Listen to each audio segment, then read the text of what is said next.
For decades, Will Smith seemed untouchable. The charismatic star Hollywood trusted to carry billion-dollar blockbusters, beloved by millions, for an image engineered from a strict Philadelphia childhood to a record-shattering TV run. But when a single televised act shattered that trust, it exposed a deeper question. What's the real cost of living as America's favorite man? The answer starts long before the fall. Will Smith's childhood in West Philadelphia was defined by discipline. His father, a former Air Force engineer, ran the house with strict rules. His mother, a school administrator, pushed for excellence in the classroom. But it was a handwritten note from his grandmother that set a different kind of standard. After reading his early rap lyrics, she left a message. He who is truly articulate shuns profanity. Smith took that to heart. He made clean language his signature, determined to win approval, not just from his family, but from anyone listening.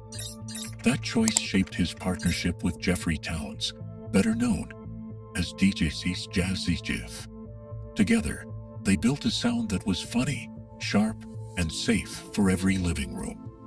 By 1989, their hit, Parents Just Don't Understand, earned the very first Grammy awarded for rap. Likeability wasn't just a trait, it was a strategy. Smith studied the effect, refined it, and turned it into a brand. A sudden brush with the IRS changed everything. Will Smith's early rap fortune vanished almost overnight. 70% of his earnings were claimed to pay back tax. With his accounts drained and his options shrinking, a call came from NBC. The offer, star in a sitcom built around his Fresh Prince persona, was accepted not out of ambition, but necessity. The Fresh Prince of Bel-Air debuted in 1990, and almost instantly, millions tuned in. The show's premise, a streetwise kid from West Philly, dropped into Bel-Air luxury, mirrored Smith's own balancing act between worlds. Each week, he cracked jokes, danced, and charmed his way through family lessons, making the character feel both familiar and aspirational. The series didn't just make him a star, it made him a fixture in American living rooms, the kind of presence parents trusted and kids wanted to imitate. By the end of its run, Smith wasn't just a rapper on TV, he was a household name. Hollywood executives don't gamble with $100 million unless they're sure. By the late 1990s, Will Smith was the sure thing. Independence Day exploded past $800 million worldwide. Men in Black launched a franchise worth $1.9 billion. For studios, his name on a poster was more than celebrity. It was insurance. His face sold action figures and Happy Meals, but it also opened movies across every continent, shattering the old belief that a black lead couldn't travel overseas. Salaries followed suit. $5 million for Independence Day, then $20 million a film by the early 2000s, plus a slice of the profits. Men in Black 3 alone paid him close to $100 million. An industry insider put it simply, if you had Will Smith, you had a hit. The numbers weren't just impressive. They built a pedestal so high, any stumble would be seen from everywhere. As the box office surged and the paychecks grew, Will Smith started reaching for something he couldn't buy: respect. He began to chase roles that demanded more than a quick smile or a punchline. In 2001, Smith took on the challenge of portraying Muhammad Ali.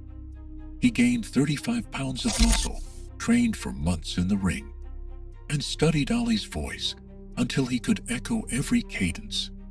The transformation wasn't just physical, it was a test of his limits, a way to prove he was more than a safe bet or summer blockbuster guarantee.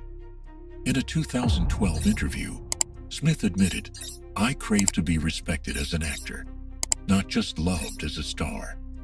That hunger brought its own cost.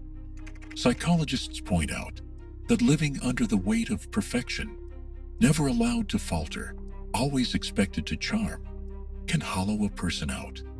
Jada Pinkett Smith, his partner in both life and public scrutiny, watched as the pressure to be flawless seeped into their home. The mask of likability, once a shield, was starting to crack. March 27, 2022. The Oscars broadcast reached nearly 19 million viewers as Chris Rock stepped to the microphone.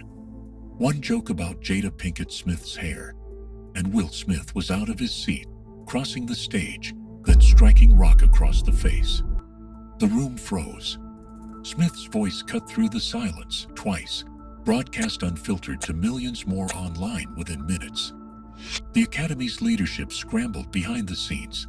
Less than 2 weeks later, the Board of Governors voted to ban Smith from all Academy events for 10 years. The decision echoed far beyond Hollywood's walls. In one unscripted moment, the mask of America's safest star shattered on live television. Netflix shelved a major action film. Press tours vanished overnight. In July, Will Smith sat alone and recorded an apology saying, "I am deeply remorseful." His brother Harry described him as withdrawn, barely speaking to family. Psychologists weighed in on the pressure to be perfect, warning that applause can become a shield. The cost was immediate. Projects paused, endorsements faded, and the world's favorite man faced the echo of his own silence. In a culture that demands perfection, cracks are inevitable. Smith's unmasking reminds us even icons break. The real cost isn't fame lost, it's humanity finally seen. What do you think?